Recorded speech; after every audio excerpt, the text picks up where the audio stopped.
রাজ্যে বিদ্যাজ্যোতি প্রকল্পে special educator নিয়োগের ক্ষেত্রে বিএড এর পাশাপাশি স্পেশাল ডিএড করা বেকারদের সমান অধিকার প্রদানের দাবিতে বুধবার রাজ্যের স্পেশাল ডিএড বেকাররা শিক্ষা দপ্তরের অধিকর্তার নিকট ডেপুটেশন প্রদান করেন।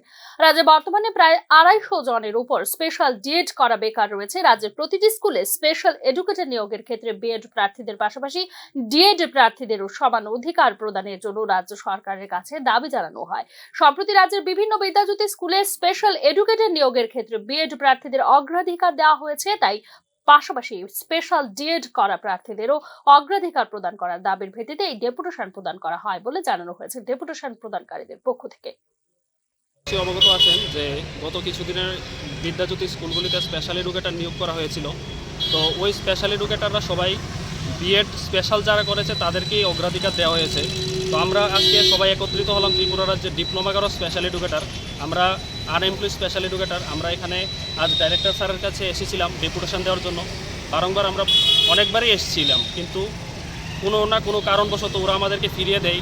তারপর ওদের কাছে আমরা অনুরোধ রাখি যে আমাদের যেন বিএড স্পেশালদের সাথে আমাদেরও যাতে অগ্রাধিকার দেওয়া হয় পরীক্ষায় বসানোর জন্য।